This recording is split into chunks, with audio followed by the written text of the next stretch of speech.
수구죽득다라니는 불교에서 입으로 외우는 순간 그 힘이 즉각 발현된다는 신비로운 다라니를 의미합니다. 이 다라니는 단순히 주문을 외우는 것을 넘어서 마음의 평화와 깨달음을 향한 길을 열어주는 도구로 여겨집니다. 이를 외우는 사람의 마음이 깨끗하고 진심이어야 그 진언에 참된 힘이 발휘된다고 전해지며 그 속에는 자연과 우주 그리고 마음의 깊은 진리를 담고 있습니다. 이번 이야기는 수구죽득다라니를 둘러싼 전설과 그 진언을 통해 깨달음과 지혜를 얻은 한 스님의 여정을 중심으로 펼쳐집니다. 이야기는 깊은 산속 절에서 시작하여 다라니의 비밀을 깨닫고 이를 널리 전파하는 과정 속에서 스님과 제자들이 겪는 다양한 에피소드를 담고 있습니다. 이 과정에서 다라니를 통해 자연과 교감하고 시련과 재난을 극복하며 내면의 번뇌와 두려움을 정화하는 모습을 통해 독자들에게 수구죽득다라니가 가진 진정한 의미를 전달할 것입니다. 내용이 마음에 드신다면 좋아요와 구독을 눌러주시면 영상을 만드는데 큰 힘이 되고 부처님의 가르침이 더 널리 퍼질 수 있게 도와주시면 감사하겠습니다. 제1장 다라니의 기원. 옛날 깊은 산속 고요한 절에 수많은 수도승들이 모여 살았다. 이들은 마음의 깨달음을 얻기 위해 매일같이 엄격한 수행을 이어가고 있었다. 그러나 그중 한 스님은 아무리 수행을 해도 마음의 평화를 얻을 수 없었다. 그는 여러 경전을 공부하고 많은 다라니를 외웠으나 내면의 번뇌를 다스리기란 쉽지 않았다. 그의 스승 또한 그에게 끊임없이 경전을 암송하고 자신을 성찰할 것을 요구했다. 하지만 이 젊은 스님에게는 경전과 진언이 단순한 글자에 불과하게 느껴졌다. 마음의 평화를 얻고자 온갖 노력을 다했지만 그는 자신의 한계에 직면하고 있었다. 어느 날 그는 수행의 한계를 느끼고 한적한 산속으로 떠났다. 그렇게 방황하던 중 그는 한 노승을 만났다. 무엇이 그리도 그대를 힘들게 하는가? 노승의 질문에 젊은 스님은 자신의 마음속 갈등과 번뇌를 솔직하게 털어놓았다. 그는 진정한 깨달음을 얻지 못한 자신에 대한 실망감과 불안감을 고백했다. 그러자 노승은 미소를 지으며 말했다. 그대는 너무 많은 것을 구하려고 애쓰고 있네. 마음이 복잡할수록 단순하게 돌아가는 법이지. 노승은 그에게 수구죽득다라니의 비법을 전수했다. 이 다라니는 입을 열어 말하는 순간 그 힘이 바로 발현되지. 그대의 마음을 정화하고 깨달음의 길을 인도할 것이네. 그 말을 들은 스님은 노승의 가르침에 따라 수행을 이어가기로 결심했다. 제2장 수행의 첫 시험. 젊은 스님은 산으로 돌아와 수구죽득다라니를 꾸준히 외우기 시작했다. 처음엔 그저 단순한 소리처럼 들렸지만 시간이 흐르자 그는 그 다라니가 내포한 깊은 의미를 점차 깨달았다. 다라니는 단순한 진언이 아니었다. 그는 이 진언을 외울 때마다 마음이 한결 가벼워지고 내면의 번뇌들이 사라지는 것을 느꼈다. 다라니는 그의 마음속 깊은 어둠을 하나씩 밝혀주며 그를 진정한 평화로 인도하고 있었다. 그때 그는 깨달았다. 다라니는 단순히 외우는 것이 아니라 진언에 담긴 의미를 마음속 깊이 새겨야 한다는 것을. 어느 날 그가 다라니를 외우던 중 산속에서 커다란 바위가 굴러내려오는 소리를 들었다. 그것은 마치 온 산을 덮을 것처럼 커다랗고 위협적이었다. 그 순간 스님은 주저함 없이 수구죽득다라니를 외쳤다. 바위는 그 자리에 멈추었다. 마치 다라니의 힘이 그 무거운 바위를 제압한 듯 더 이상 움직이지 않았다.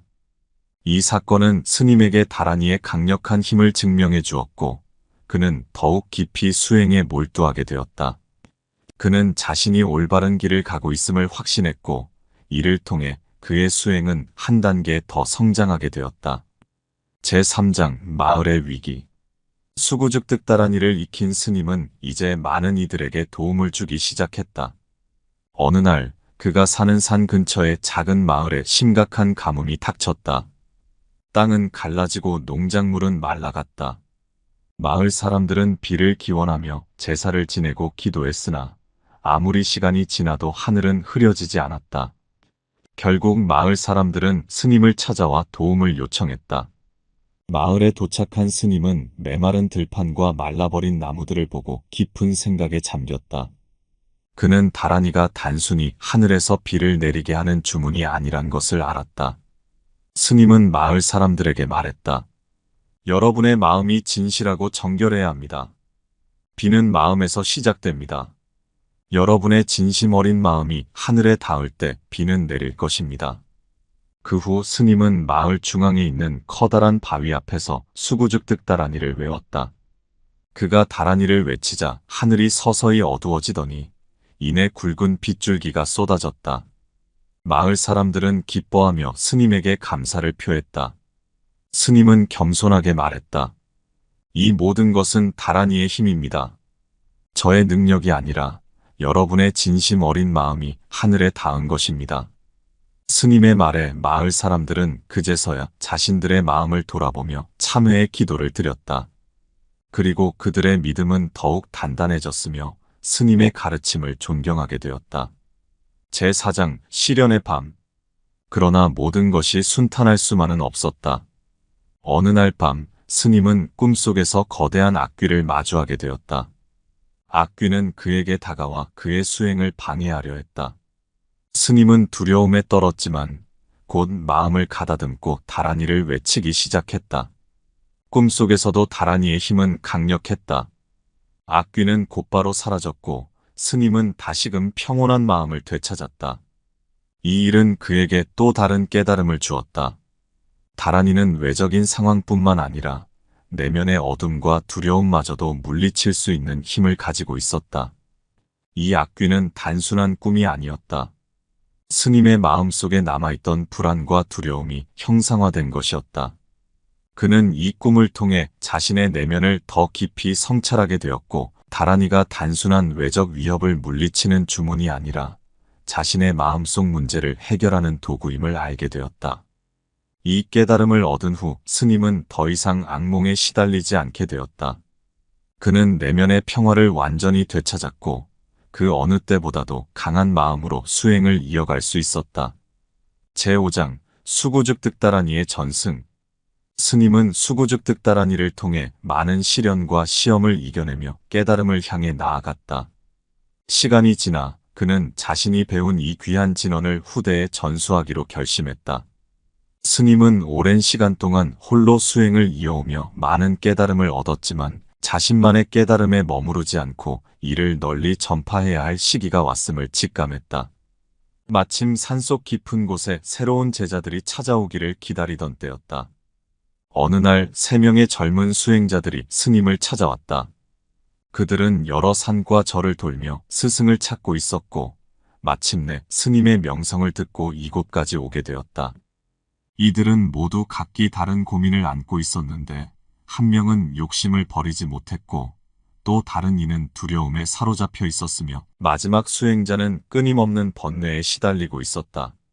스님은 이들에게 다란이의 중요성을 설명하며 말했다. 이 다란이는 단순히 입으로만 외우는 것이 아닙니다.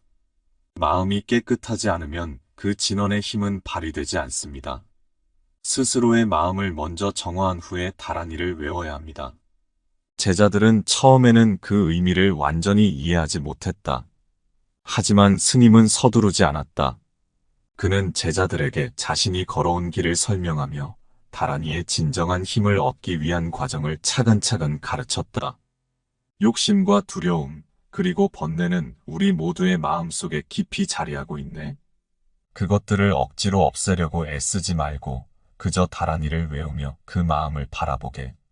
이후 제자들은 스님의 가르침에 따라 꾸준히 다란이를 외우며 각자의 내면에서 일어나는 변화를 경험하기 시작했다. 그들은 다란이를 외울 때마다 마음이 가벼워지고 서서히 번뇌와 두려움에서 해방되는 것을 느꼈다. 이를 통해 다란이는 그들에게 단순한 진언을 넘어서서 삶을 변화시키는 도구가 되어갔다. 제6장 흐르는 강물과 다란이의 공명. 스님은 제자들과 함께 산속 깊은 곳으로 더 깊은 수행을 위해 떠났다. 이들이 도착한 곳은 맑은 강이 흐르는 고요한 장소였다. 그곳에서 제자들은 수구죽득 다란이를 외우며 더욱 깊은 깨달음을 향해 나아가려 했다. 강물은 평온하고 잔잔하게 흐르며 이들의 수행을 돕는 듯한 느낌을 주었다.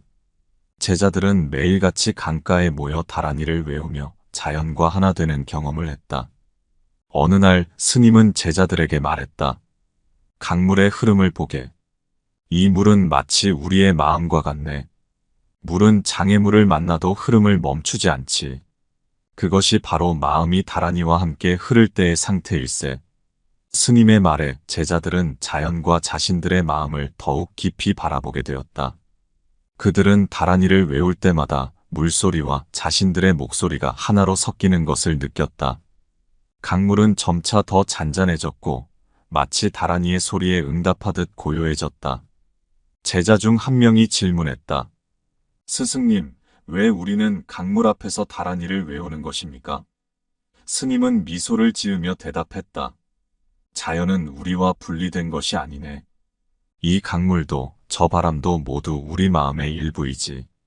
다란이는 그 자연과 마음을 연결하는 다리와 같네. 우리가 다란이를 통해 자연과 하나가 될 때 진정한 깨달음에 다가갈 수 있지. 그날 이후 제자들은 자연과의 교감을 더욱 깊이 하며 다란이를 외우는 수행을 이어갔다. 그들은 강물의 소리에 귀 기울이고 바람의 흐름을 느끼며 다란이를 통해 자연과 하나 되는 경지를 체험하게 되었다. 제7장 산사태의 위기. 어느 날 이들이 수행 중인 산에 갑작스러운 폭우가 내렸다. 비는 멈출 기미가 보이지 않았고 강물은 점점 불어났다. 제자들은 불안해했으나 스님은 침착하게 다란이를 외우기 시작했다. 그의 다란이가 끝나자마자 하늘이 잠잠해졌고 비는 서서히 멈췄다. 하지만 그 직후 산사태가 일어나며 커다란 바위들이 그들의 수행처를 향해 쏟아져 내려왔다. 스님은 이번에도 두려움 없이 다란이를 외쳤다. 그의 목소리가 커질수록 바위는 점점 속도를 늦추더니 결국 멈춰섰다. 이 장면을 본 제자들은 경외심을 느끼며 스님을 바라보았다. 그들의 스승이 가진 다란이의 힘은 단순히 자연의 재해를 막는 능력이 아니었다. 그것은 모든 두려움과 공포를 넘어서게 하는 내적인 힘이기도 했다. 스님은 제자들에게 말했다. 자연의 흐름을 거스를 수는 없지만 그 흐름 속에서도 우리는 마음을 평온히 유지해야 하네. 다란이는 그 힘을 주는 도구이지. 제자들은 그 순간 깨달음을 얻었다. 다란이는 단순히 외적인 재난을 막는 것이 아니라 내면의 혼란을 잠재우고 자연의 흐름을 받아들이는 마음을 기르는 방법이었다. 그들은 스님의 가르침을 깊이 새기며 수행을 더욱 정진하게 되었다. 제8장 다란이를 통한 치유. 스님의 명성은 멀리까지 퍼졌고 점차 많은 이들이 그를 찾아와 도움을 청했다. 어느 날 한 여인이 아픈 아이를 데리고 스님을 찾아왔다. 아이는 고열에 시달리고 있었으며 이미 여러 의사를 찾아갔으나 효과가 없었다. 스님은 아이를 살펴보고는 조용히 다란이를 외우기 시작했다. 다란이의 소리가 흐를수록 아이의 얼굴은 점차 편안해졌고 곧 열도 가라앉았다. 아이의 어머니는 감사의 눈물을 흘리며 스님에게 절을 올렸다. 그러나 스님은 겸손하게 말했다. 이 다란이는 저의 것이 아닙니다. 이는 우주의 법칙과 연결된 것이며 진심으로 외우면 누구나 그 힘을 경험할 수 있습니다. 이 사건 이후 많은 이들이 스님을 찾아와 다란이의 힘을 빌어 병을 치유하려 했다. 하지만 스님은 그들에게 다란이를 외우기 전에 마음을 먼저 다스리고 욕심과 집착을 버려야 한다고 가르쳤다. 제자들은 이 장면을 지켜보며 다란이가 단순히 개인적인 깨달음에 그치는 것이 아니라 세상의 고통을 치유하는 힘을 가지고 있음을 깨달았다. 그들은 다란이를 통해 더 넓은 세상과 소통하며 진정한 의미의 자비와 연민을 배워가고 있었다. 제9장 산속에서의 깨달음. 스님의 가르침을 받던 제자들은 시간이 지날수록 더욱 깊은 수행에 빠져들었다. 매일 강가에서 다란이를 외우며 자연과 하나가 되고 마음을 정화하는 과정을 반복했다. 그러던 어느 날 스님은 제자들에게 더 큰 깨달음을 주기 위해 산속 깊은 곳으로 수행 여행을 떠날 것을 제안했다. 그들은 며칠을 걸어 드디어 사람의 발길이 닿지 않은 깊은 산속에 도착했다. 그곳은 바람 소리조차 잔잔한 고요함이 가득한 장소였다. 스님은 제자들에게 그곳에서 각자의 마음을 깊이 성찰하고 다란이를 외울 것을 권했다. 제자들은 스님의 지시에 따라 고요 속에서 자신만의 다란이를 외우며 명상에 잠겼다. 며칠이 지났을 때 스님은 자신이 깨달음을 얻은 그 순간을 맞이하게 되었다. 한밤중 스님은 산속에서 혼자 다란이를 외우며 마음속 깊은 곳을 들여다보았다. 그 순간 그는 다란이의 참된 의미를 깨닫게 되었다. 수구죽득 다란이는 단순한 주문이 아니었다. 그 다란이 속에는 세상의 모든 진리가 담겨 있었고 그 진리를 깨달은 자만이 그 다란이의 힘을 온전히 발휘할 수 있다는 것이었다. 스님은 곧 제자들을 불러 모아 그 깨달음을 나누었다. 다란이는 단순히 입으로 외우는 것이 아닐세. 그것은 우리 마음속 깊이 새겨진 진리를 깨닫는 도구일 뿐이지. 진정한 다란이의 힘은 그 의미를 마음속에서 완전히 이해하고 그것과 하나가 될 때 발휘되는 것이네. 제자들은 스님의 가르침에 깊이 공감하며 자신들의 수행을 다시 돌아보았다. 그들은 그동안 다란이를 단순히 외우는 데만 집중했지만 스님의 가르침을 통해 다란이 속에 담긴 깊은 의미를 이해하기 시작했다. 그날 이후 제자들은 단순히 다란이를 외우는 것이 아니라 그 다란이가 자신의 삶과 어떻게 연결되어 있는지를 되새기며 수행에 임했다. 제10장 다란이의 전승과 마지막 가르침. 스님은 자신의 생애의 마지막 순간이 다가왔음을 느꼈다. 그는 이제 자신의 가르침을 세상에 남길 때가 되었음을 깨달았다. 수많은 시련과 깨달음을 통해 얻은 수구죽득 다란이의 비밀은 더 많은 이들에게 전해져야 했다. 스님은 제자들을 불러 모아 마지막 가르침을 전하기로 했다. 산속의 고요한 수행처에서 스님은 제자들에게 말했다. 수구죽득 다란이는 그저 외우기만 하면 되는 주문이 아닙니다. 여러분의 마음속에서 우러나오는 진리와 하나가 될 때 그 다란이는 비로소 완성됩니다. 다란이는 모든 욕망과 집착을 버린 자에게만 그 힘을 발휘할 수 있지요. 여러분은 이제 다란이의 진정한 의미를 알고 있으니 앞으로는 이 깨달음을 세상에 전해야 합니다. 제자들은 스님의 마지막 가르침을 듣고 눈물을 흘리며 경건하게 그의 말을 받아들였다. 그들은 스님이 자신들에게 준 가르침을 세상에 널리 퍼뜨리겠다는 결의를 다졌다. 스님은 다란이의 힘을 마지막으로 한번 외우고는 평온하게 눈을 감았다. 그의 모습은 마치 다란이를 통해 모든 것을 내려놓은 듯한 평온한 얼굴이었다. 그의 가르침은 제자들에 의해 계속 전해졌고 수구죽득 다란이는 세대를 넘어 많은 사람들에게 깨달음과 평화를 안겨주었다. 제자들은 스님의 유언에 따라 다란이를 널리 전파하며 많은 사람들에게 깨달음의 길을 열어주었다. 그들이 가는 곳마다 다란이는 기적을 일으켰고 사람들의 삶을 변화시켰다. 욕심과 두려움에 사로잡힌 이들은 다란이를 통해 마음의 평화를 얻었으며 세상의 고통 속에서도 희망을 찾을 수 있었다. 스님의 마지막 가르침은 제자들의 마음속에 깊이 새겨졌다. 그들은 다란이를 통해 자신의 삶을 되돌아보고 그것을 널리 퍼뜨리며 세상을 밝히는 등불이 되었다.